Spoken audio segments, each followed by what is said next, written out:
نماز جنازہ کا مکمل سنت کے مطابق طریقہ بتا دیں۔ میت کو سامنے رکھا جائے اور میت کی سینے کے برابر میں امام صاحب کھڑے ہو جائیں، رخ بقبلہ ہو اور صفے ان کے پیچھے کھڑے ہو اور نیت ادا کر لیں۔ نیت میں سے آپ الفاظ جو بھی ادا کر لیں، لیکن جیسے ہمارے عام طور پر اصطلاحات ہیں کہ آپ نے 4 تکبیر نماز جنازہ فرض کفایہ، یعنی الفاظ اگر آپ تبدیل بھی کر لیں کوئی مسئلہ نہیں ہے، صرف آپ کی نیت یہ ہونی چاہیے کہ میں 4 تکبیروں والی نماز جنازہ اس حاضر میت کی مغفرت اور دعا کے لیے پڑھ رہا ہوں، اس امام کے پیچھے اقتداء کر رہا ہوں اور منہ میرا خانہ کعبہ کی طرف۔ نیت زبان سے کہنا کوئی لازمی نہیں ہے، ہاں دل کی ارادہ ہو اور دل کو معلوم ہو، کیونکہ نیت جو ہے وہ اسی کو کہتے ہیں قصد القلب، دل کی قصد کو نیت ہی کہتے ہیں۔ لیکن فقہاء نے لکھا ہوا ہے کہ اگر زبان اور دل کی نیت دونوں جو ہے وہ متصل ہو اور دونوں سے بتائی جائے تو یہ افضل ہے۔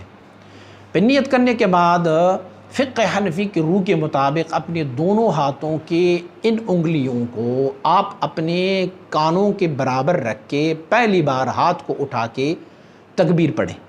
اللہ اکبر پڑھنے کے بعد اپنے ہاتھوں کو ناف کے نیچے باندھیں، اس کے بعد پھر ثنا پڑھنی ہے، سبحانک اللہم وبحمدک وتبارک اسمک وتعالی جدک وجل ثناؤک ولا الہ غیرک۔ اس کے بعد امام صاحب اللہ اکبر پڑھیں گے، ہاتھ کوئی نہیں اٹھائیں گے، صرف آپ اللہ اکبر کریں گے۔ اللہ اکبر پڑھنے کے بعد میت ہے اور وہ عورت ہے یا مرد لیکن بالغ ہے، ان کے نماز جنازے کی یہ ترتیب ہے، تو اس کے بعد درود شریف پڑھیں۔ اللہم صلی علی محمد وعلی آل محمد کما صلیت وسلمت وبارکت ورحمت وترحمت علی ابراہیم وعلی آل ابراہیم انک حمید مجید۔ ہاتھ آپ کے بندے رہیں گے، اس کے بعد پھر دوبارہ سے اللہ اکبر پڑھیں گے۔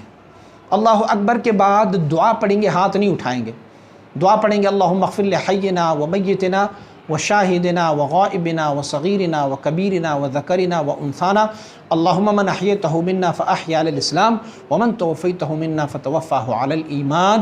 اس کے بعد جو ہے وہ آپ اللہ اکبر پڑھیں گے۔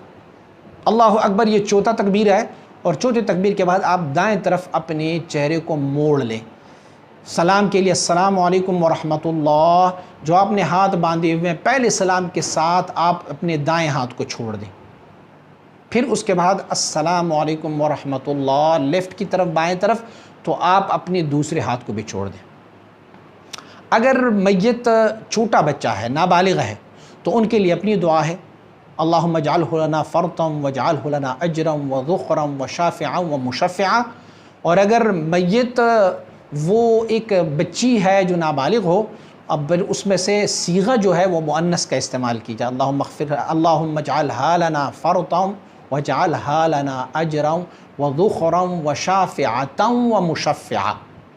یہ نماز جنازہ کا ترتیب ہے، اہل سنت والجماعت و فقہ حنفی کی روح کے مطابق یہ ترتیب ہے۔ اس کے بعد صفوں کو توڑ کے دعا پڑھی جائے، یہ نماز جنازہ کی ترتیب ہے۔